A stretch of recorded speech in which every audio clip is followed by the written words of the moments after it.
I decided to stroll down nostalgia lane and rewatch Lilo and Stitch. Now, most of you have probably seen the film, but did you know there was a TV show that came after?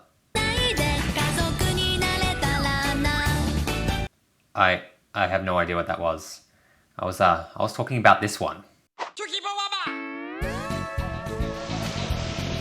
Now, I vaguely remember waking up on Saturday mornings and watching some of these episodes, but I could not remember if they were any good or not. So I got thinking, why not waste what little precious life I have left and watch the whole series? For those who haven't watched the series, all you need to know is Stitch wasn't the only experiment that Jumper created. Each episode has Lilo trying to turn those other experiments from bad to good. For this video, you just need to know our three main players: Moses, the teacher at Lilo's school; Mertle, the little sociopathic bully; and Lilo, our main character / victim. Now, I'm not going to go into whether the show was any good or not, alright? But what I am going to do is tell you about what kept me glued to the screen, what kept me watching episode after episode. Was it because I was fascinated by the fact that they created a character called Mr. Wong that had a stereotypical Asian accent, but was drawn to look like a Greek butcher? Maybe. Was it because I was mesmerized that all the episodes were out of order because even the writers did not care about this show, not one little bit? No. The correct reason is hate, and hate for a very specific reason. You see, there is a character in this show that was able to invoke so much hatred within me every time they appeared on the screen. It was like I was transfixed in a prison of anger and the only way out was to keep watching more episodes. And no, I'm not talking about that little ginger cunt. Although if she did fall into a wood chipper, I'd laugh, is all I'm saying. Now if you're thinking, why are you so angry about something so meaningless? And maybe you're thinking I should go to therapy to resolve all that emotional development I so sorely missed from my childhood. Well, you can just go ahead and pack up all that judgment into a suitcase and get the fuck out. Because I'm about to show you the most heinous, vile crimes that this motherfucker did. Now I know what you're thinking. I remember him. He was that chill teacher from the 2002 film. How could he possibly invoke so much rage and anger and hatred? Well, lucky for you, I have a system that will prove that he is a certifiable asshole. Okay? This system is called Nathan's Asshole Detector. Okay, that sounds wrong. How about Nathan's Asshole Meter? No, I think it's the Nathan's. I think it's the prefix of Nate. It sounds like I'm talking about my own asshole. Okay, how about the Dickometer? The Dickometer. Yeah, let's just go with that for now. We'll come up with a name later. Right, I'll exhibit 5 scenes. And in each of those scenes, if he's a certifiable asshole / dick, he gets a strike. If he gets all 5 strikes, then he's a certifiable asshole dick. Now, if you're doubting my system at all, I'll have you know that it's backed up by science, the computer kind. Now that we know the rules, let's start. Look, the first exhibit that I'm going to show is pretty tame for Moses, but I want to start off slow. I really want to ease into the asshole.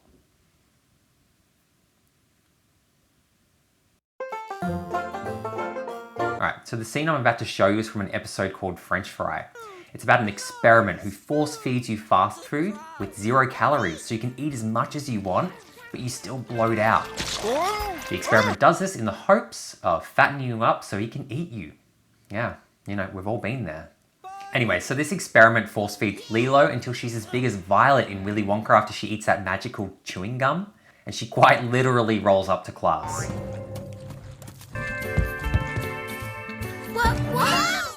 Unfortunately, she's so round that she starts knocking over the other students.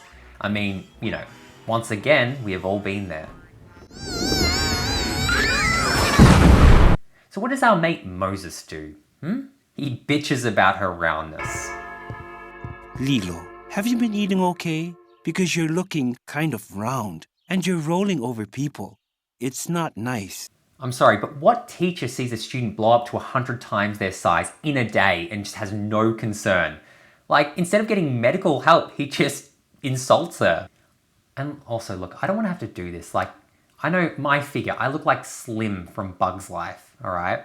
But Moses, mate, you shouldn't be having a go. I mean, you're not exactly in peak health condition. But he doesn't leave it there. No, he goes off and seeks out Lilo's sister, Nani, to raise his concern, which on the surface sounds like a really good idea, but just wait and see how he actually delivers it. Aloha, Nani. Oh, aloha, Kumu. You here on a date? Well, yeah. So how's hula class? Okay. Except Lilo rolled over Myrtle Edmonds and her friends today and knocked them over. She rolled? Like a bowling ball. Has she been eating okay? 'Cause she's about this big. Has she been eating okay, Moses? She bloated to double her size overnight.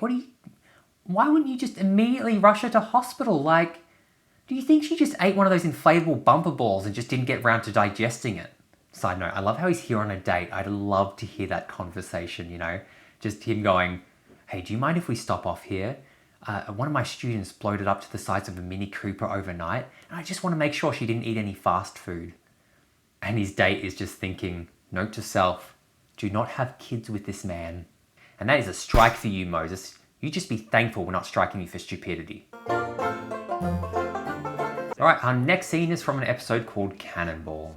At the beginning of this episode, we see that Moses sets up a task for each of his students to draw up a design for a sand sculpture that they will submit to some competition. When Lilo shows her designs, Moses condescendingly says, Lilo, this is, interesting. Mertle grabs Lilo's design and starts calling it gross, and the rest of the girls gang up on Lilo. Yeah! And that fucking twat just lets it slide. I do think Myrtle has the best design. Like, what the fuck, Moses? Are you afraid of calling Mertle out? Are you afraid she's going to comment on your comically undersized oval nipples?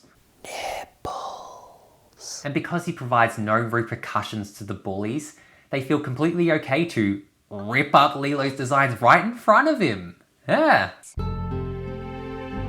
They sensed a weakness in Moses and took full advantage. Then the fucker only steps in when Stitch decides to defend Lilo for being understandably upset.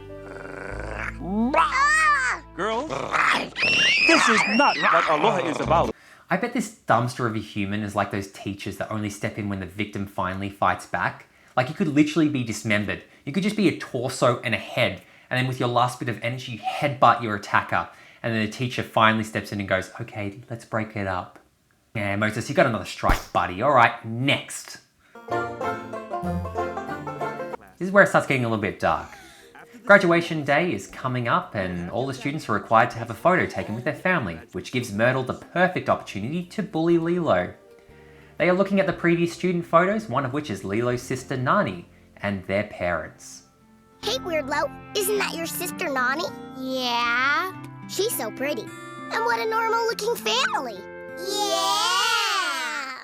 Too bad your picture won't look normal, since your house turned into Freak Central.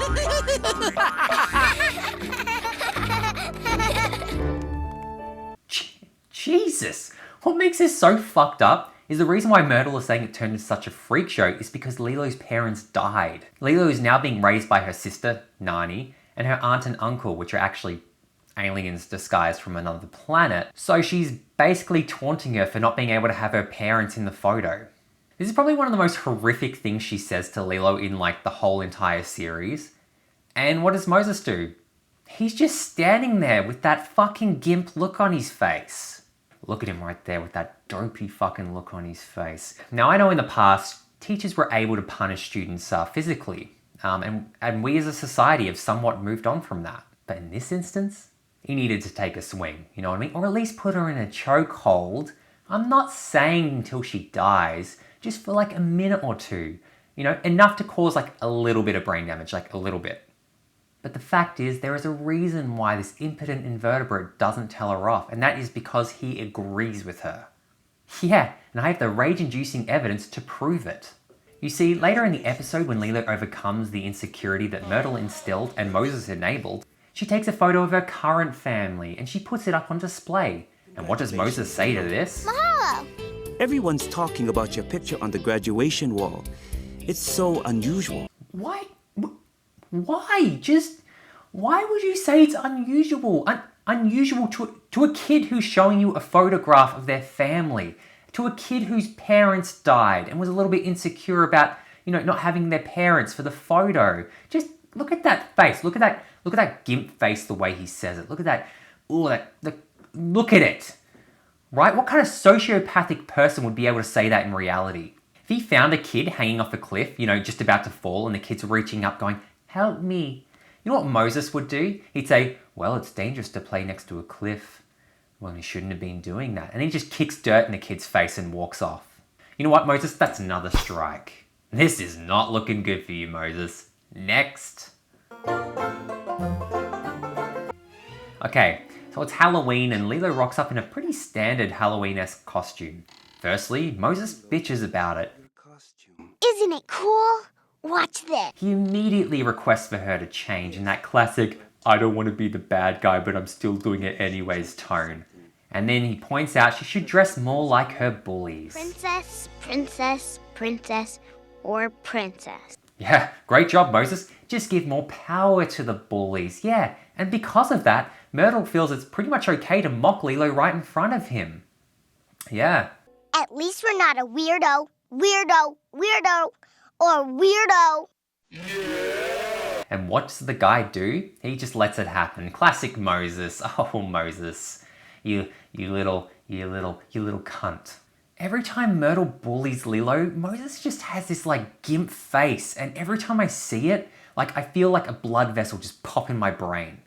So Lilo leaves the party feeling peer pressured. And Moses goes, leave, get changed, and then come back. But Mertle feels empowered, so she pops her head out and says, Go home, change, and don't come back. Let's have a bit of fun. Let's have a pop quiz. What do you think Moses did in response to Mertle saying this? A. Knees Mertle in the head like he's Senchai. B. Dunks Myrtle's head in the papaya bobbing bucket. C. Rolls his eyes like the spineless meat sack he is and does nothing. Do I need to give the answer? Oh, it's C. Of course it's C. We're not even at the worst part yet. So, one of Jumper's experiments rocks up to ruin the party. And to give it a little bit of context, the experiment turns into your worst nightmare if you're in front of it. I stab you.